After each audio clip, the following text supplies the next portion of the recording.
Conhece essa música, Miller? Opa. Aumenta o som, Barducho, Pacheco, não sei quem tá lá. Tira a pele. É o gato, mas tinha que ser do comecinho, aquele tom, tom. Ô gato, dá pra botar do começo? Tom, tom. Que a gente dá aquele clima pro começo do Gazeta Esportiva. Quer ver? Ó como a gente vai segundar. Põe, gato. Aumenta, gato. Aumenta. Aí sim. Mais, gato, vai. Aê, gato! Sentindo o clima aqui do Gazeta Esportiva, muito boa noite! E nós estamos aqui chegando para você começar muito bem a semana. Claro, bem informado sobre o que está acontecendo de mais importante no mundo da bola, com as melhores opiniões aqui. E a apresentadora que você mais ama, claro, e é muito humilde. E voltou de férias. E voltou de férias. E olha que dupla incrível que eu tenho. Tetracampeão mundial maravilhoso, estupendo, Miller! Beleza. E as palmas, gato? Foi nosso super jornalista, comentarista, Alex Miller. Vamos chorar. Agora no pique, porque tem assunto pra mais de metro aqui. Salazar está lá no Parque São Jorge para trazer os principais pontos da coletiva concedida pelo presidente do Corinthians, Osmar Stabile. Já ele chega aqui com a gente. Oi, Salazar. Marina Buffon está no CT da Barra Funda para falar dessa virada de chave de São Paulo com a chegada do técnico Hernan Crespo. Tem também as movimentações do Palmeiras no mercado da bola e muito mais. Antes, dicas. Estamos de volta com gols, que eu sei que é o que você gosta, né? Então bora ver como é que foi a vitória do São Paulo sobre o Fluminense em mais uma excelente atuação do Tricolor sob o comando do técnico Hernan Crespo. Casa cheia no Morumbi para São Paulo e Fluminense. O tricolor paulista sem perder a 3 jogos e o tricolor carioca, ao contrário, derrotado nas 3 últimas rodadas deste Brasileirão. Luciano, em casa e cheio de moral, foi ovacionado pela torcida antes mesmo da bola rolar.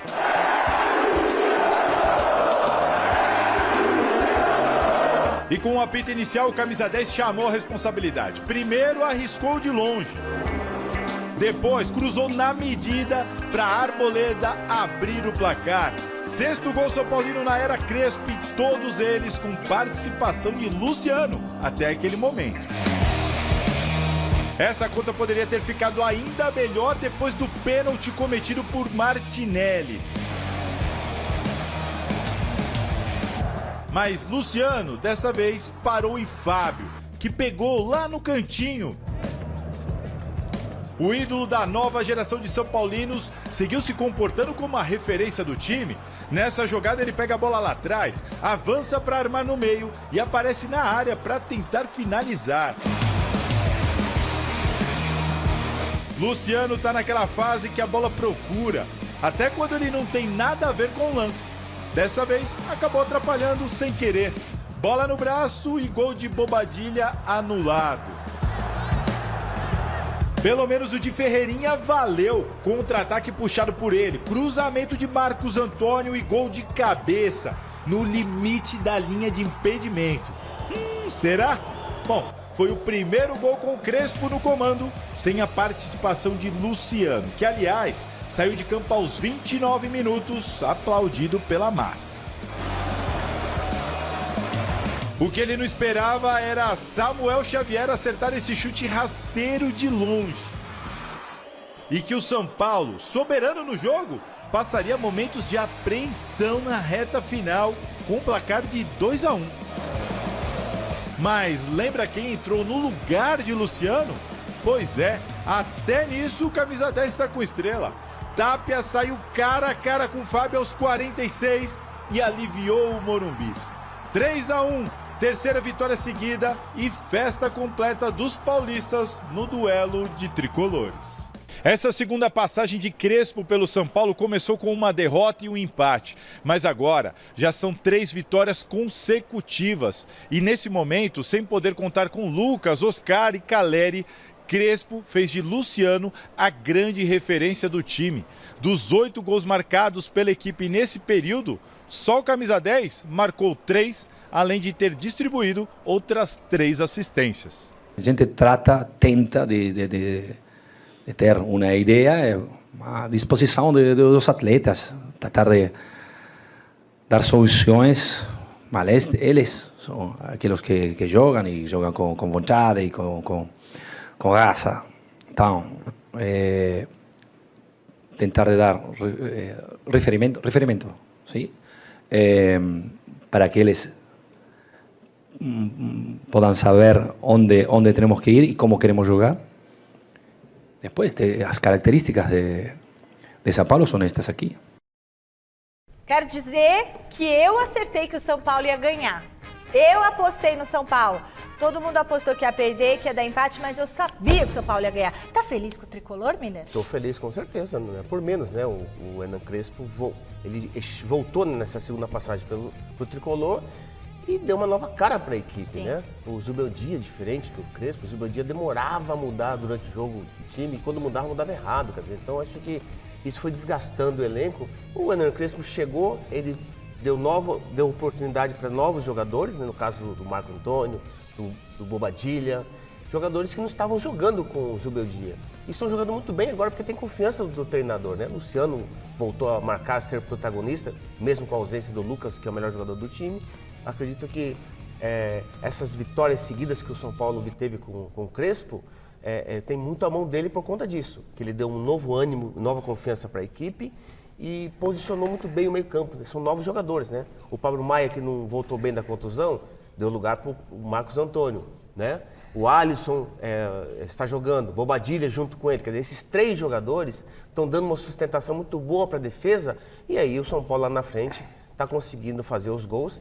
E isso é importante, né? Dá moral para a equipe e traz uma alegria para o torcedor, principalmente também para o treinador que chega vencendo 3 seguidas no Campeonato Brasileiro, que é difícil. Tá com moral, né? O São Paulo subiu lá em cima, estava 1 ponto do zona de rebaixamento, quer dizer, então acho que essas 3 vitórias dá um refresco para o São Paulo pensar agora só na Copa do Brasil. O que você sentiu de diferença nesse São Paulo, Alex? Primeiro, a mudança da atmosfera, do ambiente. Sim. Você vê um novo comandante que é muito mais sereno, é um cara que transmite mais tranquilidade para os jogadores.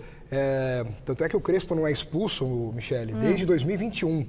Ele não toma um cartão vermelho na carreira. Então ele é um técnico que tem uma outra postura, um outro tipo, e ele também transmite isso para os jogadores e vai ajustando do jeito que ele imagina o futebol, as coisas do jeito que ele quer. E com isso foi surtindo um efeito positivo. Por exemplo, o Luciano é um caso desses, né? Que foi colocado muito mais próximo à área e ganhou confiança, os gols apareceram, as assistências. E o time sente esse reflexo, a torcida sente, porque voltou a lotar o estádio. A torcida chegou no momento aí de não comparecer com tanta intensidade um tempinho atrás, quando estava mal. Agora, o torcedor encheu contra o Fluminense. Agora, essa sequência de 3 vitórias, com certeza vai ajudar o São Paulo a, pelo menos, se manter nessa posição e, aos poucos, lutando para subir na tabela. Entendi. Bom, e o momento do tricolor do Morumbis é o tema da nossa enquete do dia. Qual o tamanho da importância do técnico Hernan Crespo na recuperação do São Paulo? Você acha que é um tamanho grande, razoável ou pequeno? Para participar, entre lá no site gazetesportiva.com e deixe o seu voto, a sua opinião. Grande, né?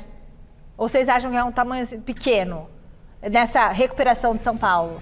O Crespo tem uma participação grande nisso? Ou uma participação razoável? Acho que grande. Eu acho que ele contribuiu para essa mudança de atmosfera.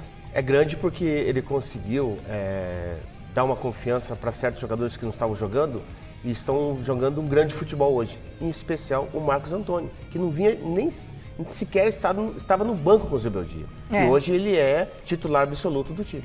Michele, posso só mandar um abraço para um São Paulino, que como a gente está falando do São Paulo? Celso Luiz Drummond Martinelli, mora em Belo Horizonte, assiste a gente todo dia e falou, sou São Paulino, manda um abraço para mim na segunda-feira que eu vou assistir. Boa! Então, tá mandado. Vamos trazer agora a Marina Buffon para a conversa, ela está no CT da Barra Funda com todas as informações do São Paulo. Boa noite, Má. Como é que os jogadores estão avaliando essa transição do Zubeldia para o Crespo? Olá, Michele, boa noite para você, para todos que nos acompanham. Eu estava ouvindo vocês aí debaterem sobre tanto a enquete quanto também antes ali sobre o jogo. Eu falei, não, vou entrar aqui falando sobre os jogadores. Afinal, depois dessa vitória, a terceira seguida, como vocês estavam mencionando, ali na zona mista, eles foram questionados, os que passaram por ali, sobre essa mudança de fato entre Lúcio Beldia e Hernan Crespo. O Marcos Antônio, que o Miller aí está gostando bastante da atuação dele, acabou se esquivando um pouco dessa pergunta, falou que não cabe comparação, mas tanto o Ferreira, o Ferreirinha, quanto o Ferrarese falaram aí o que eles estão achando que mais mudou nessa transição entre os treinadores. Então vamos ouvir os dois. Se você fala, parece que você está falando mal do professor Zubeldia que estava aqui, que nos ajudou bastante, né? Mas eu acho que é isso, eu acho que quando muda o treinador, muda muita coisa. Quem não estava jogando vê uma oportunidade de começar a jogar, foi o que aconteceu. Teve muitas mudanças no time, não só tática, como de postura também. E é isso, acho que todo mundo quer ajudar, todo mundo tá vendo que dá para jogar. Então acho que é isso. Cada técnico tiene su idea de juego. Con el técnico anterior capaz las cosas no estaban saliendo de la mejor manera, mas a gente trabajaba de la misma manera que está trabajando ahora, Forchi, y dedicándole todo su mayor desempeño para que el grupo pudiera conseguir los 3 puntos. Ahora está dando certo, a gente capaz con la mudanza de 3 zagueros, a gente línea defensiva tem mais solidez y bueno, está funcionando bien. Acho que tenemos que seguir por esa línea, cada uno teniendo la concentración que tenga dentro del campo y comunicar, y cada uno individualmente hacer o melhor para o grupo, que eso es lo que estamos haciendo y está dando certo. Pois é, aí os dois falando então sobre essa mudança de treinador. E eu vou pedir para o Márcio Gabriel, que está junto com o Osmar Menezes aqui, mostrar um pouquinho. A gente está em frente ao CT, mas hoje o elenco do São Paulo ganhou folga. É óbvio, né? 3 vitórias seguidas, 4 jogos seguidos sem perder. Passou ali de uma zona muito incômoda, perto do Z4, para a 8ª posição com 22 pontos. Então, de fato, o Crespo chegou ao São Paulo e disse que a grande urgência era o Campeonato Brasileiro. E, de fato, nesses 5 primeiros jogos, perdeu o primeiro, de fato, é verdade, contra o Flamengo, mas nos outros 4 jogos só perdeu pontos contra o Red Bull Bragantino fora de casa. Ou seja, o São Paulo está cada vez mais evoluindo, cada vez mais chegando longe na tabela. E daqui a pouquinho eu vou voltar aqui, Michele, para trazer para vocês informação. Na verdade, eu vou trazer um debate, tá? Mas por hora eu só quis contribuir de fato com as informações e com as opiniões de vocês aí. Os jogadores foram bem nas respostas ou não? O que vocês acharam? Foram bem nas respostas? Deram aquela resposta básica, né, Michele? Resposta protocolar. Exatamente. E outra, o jogador também não pode se expor muito, né, Michele? Sabe que no dia de hoje, o jogador se expõe, vai ser criticado pelos internautas. Eu acho que tanto o Ferreirinha quanto o Ferrarese deram aquela resposta básica e não precisa se expor também. O Zubeldia já foi embora, tem um novo treinador que é o Crespo, está fazendo um grande trabalho, inicialmente falando. É claro que o Campeonato Brasileiro, que é muito difícil, o São Paulo, não vejo ele brigando por títulos. Mas uma vaga na Libertadores, o São Paulo tem condições de pegar, sim. Até porque é uma questão até de ética, né? Se você não teve um problema público com alguém que, por exemplo, o Pedro e o Felipe Luiz, foi uma coisa que se tornou pública, então seria normal alguém falar do outro, dar uma resposta pública também. Mas nesse caso, que não aconteceu nada com esses 2 jogadores, não precisa. Pra que eles vão criticar? Não, era melhor, eu me sentia melhor com esse, ou eu tô me sentindo melhor agora. Até porque, Michele, nem precisa fazer uma pergunta dessa para um jogador do São Paulo. Todo mundo, é patente aos nossos olhos, ver a diferença do clima, de postura, do ambiente, tudo, de praticidade, de jogo. Tudo. O São Paulo está jogando muito mais como jogava com o Zubeldia. Isso é nítido aos nossos olhos. E o Crespo merecia esse retorno. Porque o Crespo, Michele, o Crespo é humilde, conheço ele é humilde, ele é simples e ele é inteligente. Aquele negócio que o Xará falou, que eu gosto, ele não quer aparecer. Ele fica na beira do campo, parece que não tem ninguém ali. Exato. De braço cruzado, só orientando seus jogadores. Protagonistas são os jogadores. Não enche o saco do árbitro. Né? Ele não fala com o árbitro. O árbitro olha pra ele não tá olhando pro jogador. Pra que ele vai olhar pro árbitro?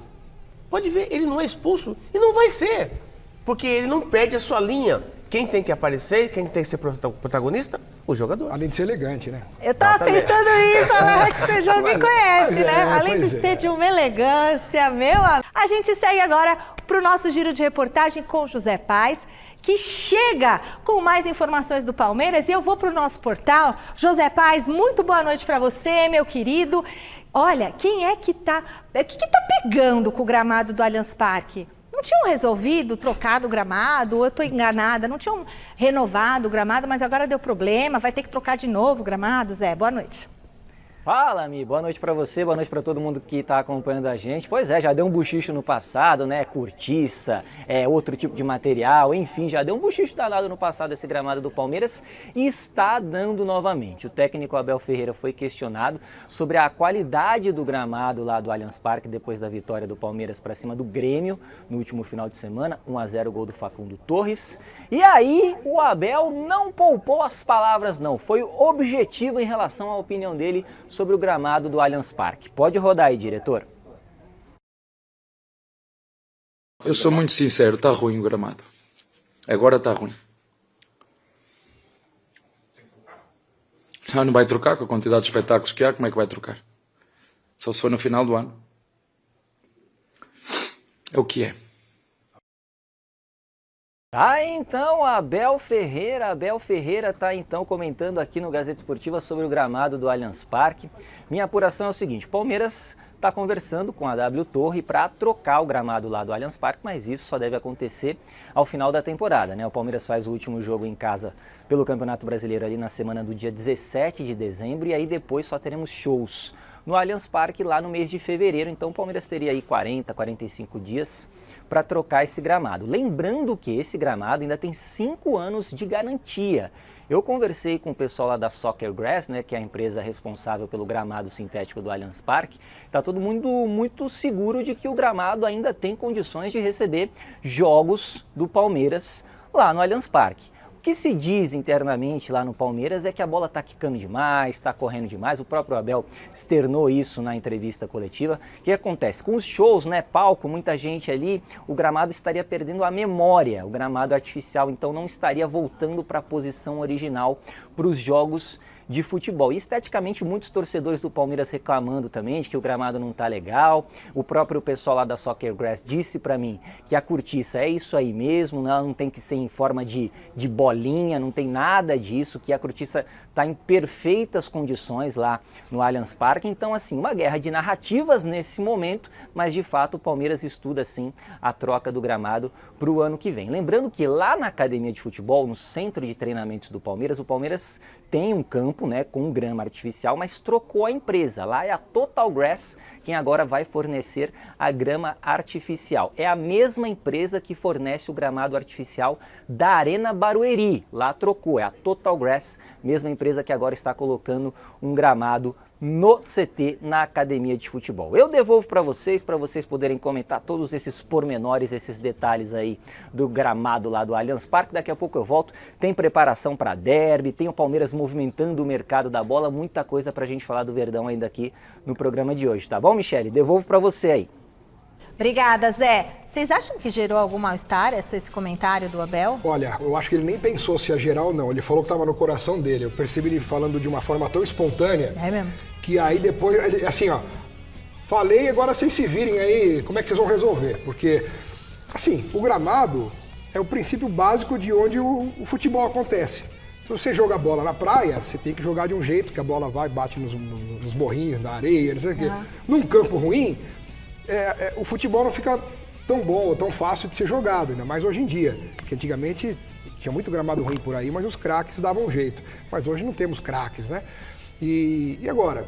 Lembra a polêmica do gramado artificial ou natural? Sim. O que a gente ouvia como resposta? Foi no começo do ano já, não foi? Mais vale um artificial bom do que um natural ruim. Natural ruim. Agora, um artificial ruim, aí mais vale jogar no cimento, então. Porque... Ô, Miller. Oi. Tá ruim esse gramado? O ruim? O Abel que está ali perto ali. E que é dono da casa ali, né? Exatamente, né? O gramado sintético já é, por si só, duro. Ele ruim, fica mais duro ainda.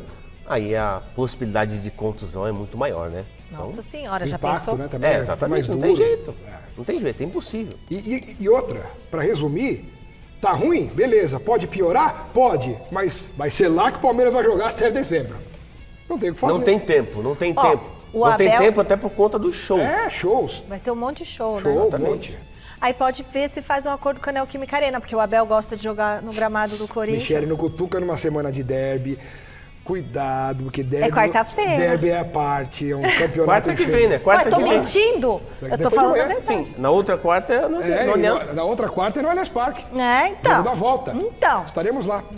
Ó, partiu ZL, Zona Leste, minha terra. Thiago Salazar está no Parque São Jorge. Gente, e hoje aconteceu uma entrevista coletiva do presidente em exercício do Corinthians, Osmar Stabile. Boa noite, Salazar. Quais foram os pontos abordados nessa conversa com os jornalistas? Fala, Michele, boa noite para você, para todo mundo que está acompanhando o Gazeta Esportiva. Pela primeira vez, sozinho na mesa, Osmar Stabile, presidente interino do Corinthians, concedeu uma entrevista, quase 1 hora de papo com os jornalistas. Depois ainda teve aquela resenha nos bastidores. Osmar Stabile respondeu a todas as questões, não fugiu de nada. O tema da entrevista eram os 60 dias da gestão. Eles acabaram de completar 60 dias desta gestão interina, muitas mudanças, e a gente separou aqui alguns trechos para vocês. Eu vou começar colocando o atual presidente do Corinthians em exercício, falando sobre a busca do Corinthians pelos reforços que Dorival Júnior tanto tem pedido e também sobre o contrato de Memphis Depay, que nós sabemos que o Corinthians pretende ou gostaria de renegociar para tornar ele mais viável financeiramente para o clube. Então, essas duas questões para vocês agora para a gente começar o papo. Está com o Fabinho Soldado, ele está trabalhando para que a gente possa trazer os jogadores necessários, dentro da possibilidade do Corinthians. Nada de loucura, nós não podemos fazer loucura nesse momento. Nós precisamos trabalhar dentro dessa possibilidade. A possibilidade que é trazer jogadores com custo baixos e com alta qualidade. É difícil? É, mas impossível não é. Existe um contrato e nós vamos cumprir o contrato. Não tem como ser diferente. E está tudo em ordem, não tem problema nenhum. Direito de imagem, salários. Agora ficou a premiação também, que estava atrasado, que nós dividimos em 3, pagamos a primeira, já não está atrasado mais, e vamos cumprir com as outras 2 também, dentro do cronograma estabelecido. Até o momento, ninguém do staff dele me procurou, nem ele, para a gente conversar sobre esse assunto. Então, se ele nos procurar e pedir para que a gente discuta o assunto, claro que vamos conversar. Eu não recebi, nem do staff e nem do jogador, qualquer menção sobre esse assunto. Provavelmente ele deve ter falado para a torcida, se é que falou, não tenho certeza absoluta. Nós estamos à disposição para que ele nos procure e fale sobre esse assunto aí, que até agora ninguém falou, ninguém do futebol, o Fábio Soldado não falou nada a respeito, o jogador não falou nada, e nós vamos cumprir o contrato, o que está no papel, nós temos que cumprir. Ou ainda com o presidente da equipe do Memphis, enfim, né? Olha que confusão, né? As pessoas não se conversam mesmo. Fala, Alex. Então, isso é reflexo de uma desorganização. De um clube desorganizado, uma bagunça total. Disse que disse. É uma balbúrdia, né, cara? E você vê, muda a gestão em 1 ano, sai um, entra outro. Aí o que um faz, o outro não concorda, mas tem que cumprir o que o outro fez, porque está assinado. Aí não dá para correr. E não dá. Não dá. Lógico que não dá. Pois é. O Memphis não tem nada a ver com isso. Aí não é culpa do atual presidente. Não, é culpa do outro. Exatamente. Assim. Mas eu pergunto assim, por exemplo, se eu sei, isso é o Memphis. O Memphis reclamou, alguém reclamou, veio a público essa situação do Memphis. Vamos supor que eu sei a público que você ou vocês estão insatisfeitos aqui. Ninguém falou comigo. Eu não posso ir lá e falar, ô Fabinho, chama o Memphis, vamos sentar aqui e conversar? Que pode, né? Então, assim, fica essa situação. Não, mas o presidente foi... Ele falou que ninguém falou com ele. Exatamente, tá certo. Ninguém falou, o jogador não falou com a gente, o staff não falou com a gente. Então ele não tem que chamar ninguém. Então ele está dizendo que o Corinthians não procurou o Memphis para Nem negociar o contrato. procurou Não o é? Corinthians. É verdade. Para renegociar o contrato. Ninguém procurou ninguém. Tá. Ô Salazar, o que mais que você tem pra gente aí dessa entrevista que o presidente em exercício do Corinthians deu hoje? Agora eu vou mostrar para vocês, Michele, um desabafo do Osmar Stabile. O Osmar Stabile desabafou, falou um pouquinho do que não foi feito pela antiga gestão, do que ele quer promover de mudança, da situação complicada do Corinthians, mas refutou SAF nesse momento. Vamos dar uma olhada. Ou nós resolvemos isso agora, ou esquece. Por isso que eu estou dizendo que a parte política não deve influenciar na administração até completar essa gestão. Aqueles que ficam tentando fazer política de longe, sem vir nos ajudar, estão errando muito. Na verdade, passou do momento, né? Já era para ter acontecido no começo dessa gestão. O que nós combinamos de fazer no começo dessa gestão seria uma gestão aberta, que fosse fácil da gente administrar, que tivesse a participação de toda a diretoria. Não tinha. Não participei de nada. Mas nós não conseguimos ajudar porque as pessoas que estavam aí não queriam ajuda. E hoje nós estamos aqui para pedir ajuda para a torcida, para a imprensa. Eu não tenho vergonha de pedir ajuda, não. Eu preciso de ajuda, o Corinthians precisa de ajuda. Neste momento, não precisa de SAF. Nós temos capacidade, será impossível que com um monte de homem que nós temos capacitado aqui dentro do Corinthians, não somos capazes de resolver? Será que nós não crescemos? Será que nós não progredimos na vida? Será que nós não percebemos que o Corinthians precisa mudar? E isso vocês podem contar comigo. Eu estou como presidente nesse momento, eu acho que mereço um pouco de tranquilidade para a gente poder administrar. Que parem com problemas políticos e venham nos ajudar.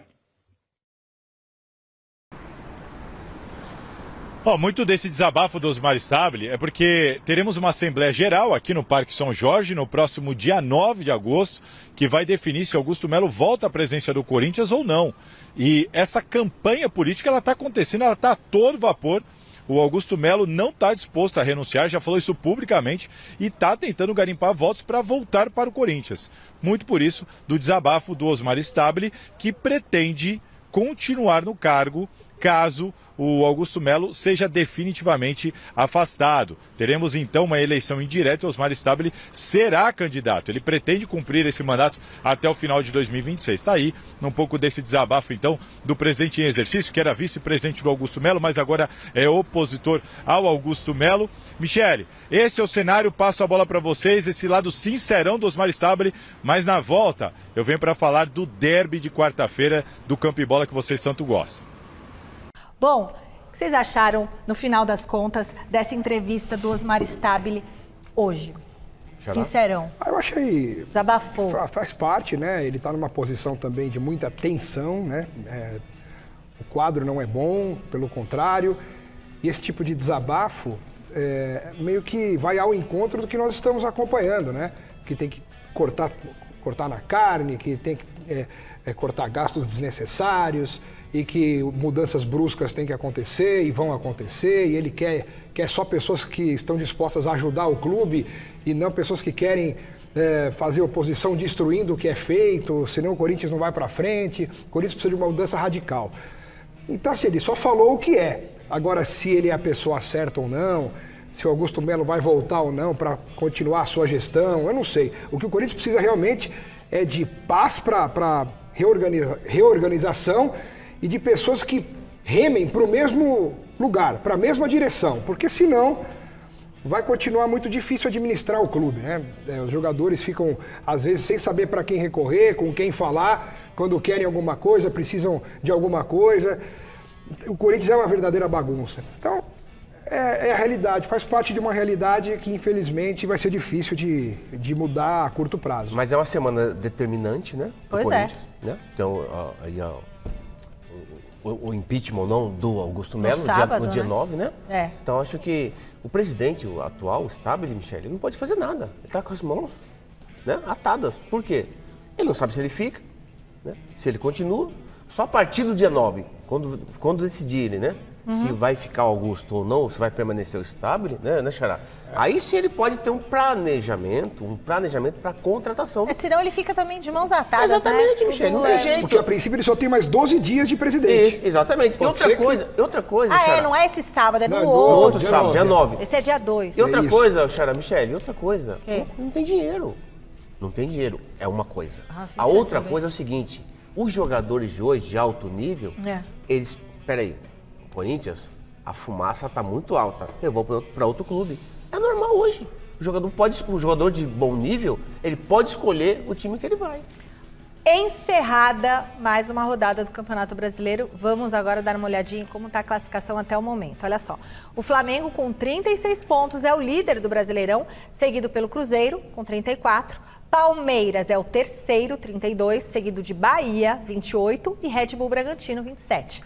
Gente, cadê o Corinthians? Botafogo fecha o G6 com 26 pontos, aí logo atrás aparecem, surpreendentemente, Mirassol, São Paulo, Ceará e Internacional em 10º. O Corinthians apareceu, 21 pontos. Abre a segunda metade da tabela aí, diretor. Em 11º, Fluminense, Atlético Mineiro, Grêmio e Vitória, logo na sequência. O Vasco, com 15 pontos, é o primeiro time fora da zona de rebaixamento. Daí pra baixo... Aí tinha que ter um foguinho ali, né, diretor? Tá tudo em vermelho piscante, Daí pra baixo... Santos, Fortaleza, Juventude e Sport. Gente, o Sport tá com 5 pontos. Ô, Michele, Sport e Juventude, pra mim, eles já caíram. Já caíram? Já. Agora tem 4, 5, 6 times brigando por 2 vagas. Ô, Miller, você acha que o Santos tem condições de escapar da degola? Tem condições, mas tá no bolo. Só que tem um detalhe, né? Se não contratar... Se não contratar, como é que faz? Então, até porque tem Vasco ali, tem um monte de time, tá um bolo de 6 times ali brigando com 2 vagas. É claro que o Santos poderia se qualificar, né? Agora, mesmo com o time de hoje, o elenco de hoje, eu não vejo o Santos rebaixado, a gente vendo, por exemplo... Não é o pior time dali. Não é o pior. Não é o pior. O Santos é pior que o Vasco? Não. O Santos é pior que o Vitória? Acho que o Vasco é pior que o Santos. Então, só aí você já põe 2 na zona do rebaixamento e ele escapa. Sim, mas aí que tá. Eu concordo com você. Uma coisa, você está falando de elenco. A gente está falando de praticidade. Sim. Hoje, o futebol do Santos é pior que o futebol do Vasco. Como bola. Como jogo, é pior. Agora, como elenco, não. Como elenco, o Santos é mais time que o Vasco. Até porque tem o Neymar, né? Exatamente. Agora, como bola, não. Tá jogando pior que o Vasco. Até porque tá embaixo da tabela. Ah, que situação, né? Novo contato com a Marina para falar de um assunto que tem incomodado alguns torcedores são paulinos, que é a lateral direita. Ô, Má, tá faltando peça na lateral direita aí no São Paulo? É isso mesmo, viu, Michele? Tá faltando peça e não sou só eu que tô falando, não. O próprio Hernan Crespo, na coletiva de imprensa ontem, depois da vitória sobre o Fluminense, foi questionado sobre quem ele poderia utilizar ali na lateral direita, além do Cédric, que está sendo o titular da equipe. Olha só o que ele respondeu, depois vou trazer uma outra questão aqui para essa situação, que eu quero saber a opinião de vocês. Olha só. Neste momento, temos que inventar uma posição ou esperar que o Mike esteja bem. Então, acho que talvez o próximo jogo, se Mike está bem, pode jogar. Vamos ver, tem que ir dia a dia. Mas, sinceramente, você sabe, no elenco não tem laterais direitos. Ou inventa uma coisa, como a gente inventou 10 minutos Bobadilla el otro día con Juventude, senão não tem. Tá aí então, né, gente, o que o Hernan Crespo falou é que na lateral direita ele tem o Cédric Soares, o Mike, que acabou de subir da base, está sendo aí trabalhado para poder jogar, inclusive pode ser uma opção para quinta-feira no jogo da Copa do Brasil de oitavas de final que vai acontecer no Morumbi contra o Atlético Paranaense. E só, Ferrarese foi utilizado em algumas oportunidades por lá também, mas ele vem fazendo parte do trio de defesa, do trio de zagueiros do São Paulo. Aí eu lembro vocês que, independentemente se é uma opção que as pessoas gostam ou não, quero saber até a opinião do Miller, mas o Igor Vinícius, lateral do São Paulo, foi cedido ao Santos aí nessa última janela de transferência. Ele foi cedido, ele tinha mais 6 meses de contrato, mas acabou terminando seu vínculo com o São Paulo de forma antecipada, fechou com o Santos, já está por lá, inclusive, já pode jogar por lá. E o Hernan Crespo, então, lida com essa situação de não ter um outro lateral direito para colocar nesse elenco, pelo menos não por enquanto. A gente sabe que é uma posição carente, não só porque ele falou, mas porque é uma das posições que a diretoria está tentando buscar no mercado agora, nessa janela de transferências, mas que seja também numa condição de vir sem custos, de custar pouco salário, enfim. Então é difícil achar um nome assim no mercado, mas a minha pergunta para vocês aí é a seguinte: deveria ter liberado o Igor Vinícius numa situação em que o São Paulo não tem outro lateral direito de ofício? Vou com vocês. É isso aí. Valeu a pena ter liberado o Igor Vinícius? E agora, como é que fica? Então, Miller? nesse sentido, não, né? Devia ter contratado um lateral direito, até porque o Crespo precisa, ele está improvisando. Agora vai ficar o quê? Desesperado atrás de um... Tá vendo? Dispensa um cara que ninguém gostava, mas estava lá, era da posição, tinha uma certa experiência, conhece o clube, enfim. Não é uma sumidade, mas também não é um jogador que vai entregar o jogo pro adversário. É um jogador regular ali. Vai atrás de estrangeiro. Não tem jogador brasileiro e esses times hoje só querem jogador estrangeiro. Até porque essa posição é difícil de achar, né? Mas precisa de um lateral direito urgente. Não tem. Se não tem, aí quando pega um time de qualidade, onde a régua tá lá em cima, não adianta reclamar. Tá certo. Agora a gente vai falar do Palmeiras. José Paz. Eu vou ficar aqui, vai. José Paz, enquanto o time do Palmeiras se prepara para o derby de quarta pela Copa do Brasil, como é que a diretoria está trabalhando atrás de reforços para o restante da temporada? Diretoria do Palmeiras segue trabalhando, né, Michele? Segue trabalhando aí para tentar repor especialmente a saída do Richard Rios, né? Tem tentado aí negociações com o Marcel Ruiz, jogador que está lá no Toluca do México, né? Jogador importante da equipe mexicana. Ele não quer nesse momento sair para um centro como o Brasil, ele deseja ir para a Europa, assim como o Nelson de Ossa também, né, outro jogador, esse colombiano, que joga lá no Monterrey. Inclusive, agentes do Betis da Espanha estariam lá no México conversando com o Monterrey para tentar contratar esse jogador. São jogadores que o Palmeiras mantém no radar e tenta aí uma possível negociação com esses caras para suprir a saída do Richard Rios, né? E o Palmeiras tem um sonho aí, alguns palmeirenses também, diretoria do Palmeiras a gente pode dizer assim também, de repatriar ninguém mais, ninguém menos do que Gabriel Jesus. Ele mesmo, atacante, 28 anos, já passou pelo Manchester City, tem Copa do Mundo no currículo, cria da academia, cria do Palmeiras, está lá no Arsenal, tem uma lesão importante, está se recuperando de uma lesão no joelho. Inclusive esteve na academia de futebol recentemente, né, para fazer parte dessa recuperação. Apareceu com esse cabelo verde aí, ó. E aí os palmeirenses ficaram todos se questionando, oriçados, será que Gabriel Jesus vem para o Palmeiras? Não vem? Informação que eu tenho é que Gabriel Jesus deseja permanecer na Europa. O Arsenal quer vender o Gabriel Jesus. O Palmeiras, num sonho, tenta um empréstimo com opção de compra, outros clubes também estão na jogada, outros clubes europeus, outros clubes da própria Inglaterra já manifestaram desejo de contar com esse jogador, que, repito, está machucado, está se recuperando. E o Palmeiras está ali no bolo, tentando, com um sonho, tentando do jeito que dá, trazer de volta o Gabriel Jesus. Mas a informação que eu tenho é que ele quer permanecer na Europa, quer ficar lá no velho continente e não desejaria voltar para o Brasil nesse momento. Aí eu devolvo para vocês aí com um questionamento, se o Gabriel Jesus tem vaga nesse time do Palmeiras, se não tem, como é que ficaria essa situação, eu devolvo para vocês poderem debater aí, viu, meus queridos? Beijo grande para todo mundo, tchau!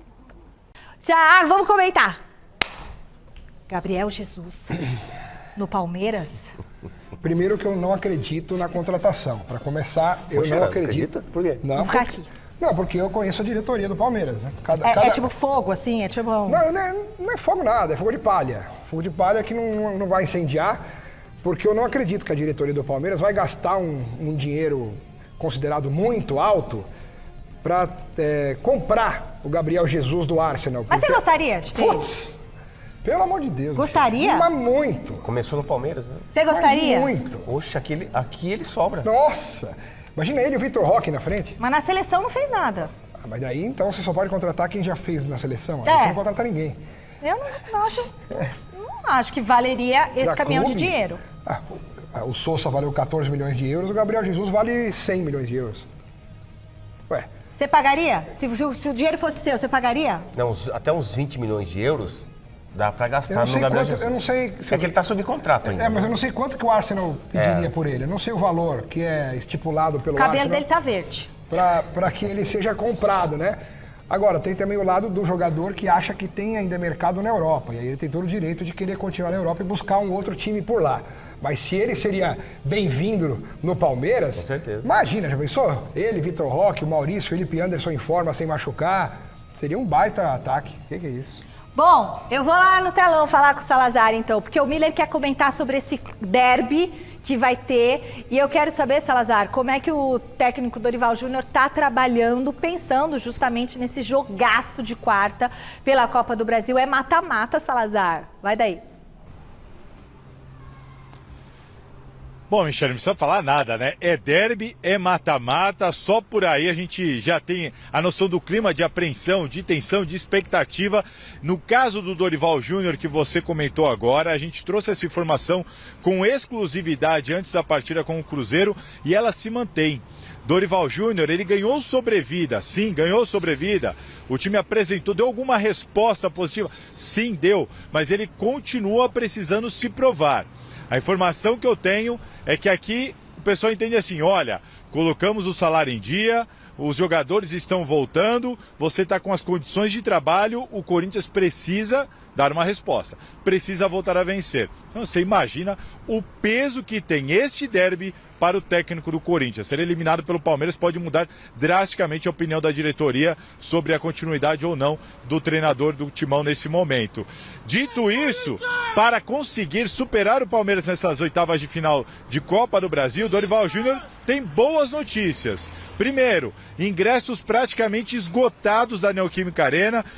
Nós temos ainda setores de camarote, coisas desse tipo, os ingressos mais caros, todos os demais esgotados. Uma pena que o Corinthians continua com aquela punição, os torcedores não poderão entrar com faixas, adereços e instrumentos nos estádios, mas a casa vai estar cheia e as torcidas organizadas estão convocando os torcedores para uma grande recepção do ônibus do Corinthians à chegada da Neoquímica Arena na quarta-feira. Dentro de campo, Yuri Alberto, Memphis Depay e Rodrigo Garro estarão juntos, algo que não acontece desde a final do Campeonato Paulista contra o próprio Palmeiras, lá em 27 de março. Enfim, os três juntos, e daí a grande esperança do torcedor de conseguir bater de frente e conseguir alguma vantagem no placar nesse primeiro jogo contra o Palmeiras. Michele. Obrigada, Salazar, por todas as informações. Miller, e aí, a expectativa, hein? A expectativa muito grande. Clássico, né? Clássico. Quem vai ser o destaque desse clássico para você? Olha, Michele, o árbitro. O meu amigo Anderson Salgado e a sua esposa Aline, né? Dois grandes amigos, que são corintianos fanáticos, e eles acreditam que o Corinthians vai ganhar de 2-0. Mas eu acredito que num clássico desse tamanho, o Palmeiras é mais time que o Corinthians, na minha modesta opinião. Ontem eu falei que o Palmeiras iria ganhar, mas eu acho que vai dar um empate de 1-1, porque num derby, mesmo o Corinthians não tendo um time como o Palmeiras, eu acho que se equilibra, né, Xará? O equilíbrio é muito grande, na Neoquímica, o Corinthians se agiganta ali, a torcida empurra. Então acho que, pra mim, vai ser 1-1. E quem vai ser o destaque pra mim? Yuri Alberto. Yuri Alberto, e pra você, Alex? Quem é diretor? Eu acho que o destaque, eu entendi. Eu acho que o destaque vai ser o árbitro. Que vai, Por quê? Vai fazer então o jogo vai ser horrível. O Wilton Pereira Sampaio vai apitar Ele vai ser o árbitro. O Wilton Pereira Sampaio vai apitar muito, não vai ceder às pressões do time da casa e vai ser justo nas marcações. Bom. O Wilton Pereira Sampaio vai ter uma grande atuação. Mas é bom para o Corinthians, pela primeira vez, com o Dorival Júnior, os três lá na frente, né? O Garro, o Memphis, o Yuri Alberto, Memphis Depay e o Garro. Vai ser muito bom para o Corinthians, esses três ao mesmo tempo. Bom, a enquete é o seguinte: qual o tamanho da importância do técnico Crespo na recuperação do São Paulo? E o pessoal disse que é grande, 75% dos votos. Turminha, acabou já. Muito obrigada pelo seu carinho, pela sua audiência. A gente se encontra amanhã aqui no Gazeta Esportiva. Valeu, Miller, valeu, Alex Miller. Agora, Jornal da Gazeta. Tchau, ainda tem 40 segundos. Fica aqui com a gente, então. Volta aqui. Miller, seu palpite para esse clássico. 1-1. Vem aqui comentar amanhã também. Vamos sentar mais gente aqui. Alex, você não tá amanhã. O Laerte falou que o Corinthians vai ganhar. Não falei não. O Laerte falou que dá Corinthians? Empatar. Não, na quarta o Alex tá aqui. Na quarta eu vou dar meu palpite. Tá bom. Suspense. Mas quando o árbitro é o destaque, o jogo é ruim. Exatamente. Não sei. Você falou... O jogo é prejudicado, exatamente. Eu não acho que é bom o árbitro ser Mas eu acho que o jogo vai ser ruim. Quando o árbitro aparece... eu acho que é o seguinte, esse jogo é jogo de um time ser campeão, e eu vou falar na quarta-feira. Já sei quem. Beijo, turma! Até amanhã! Tchau!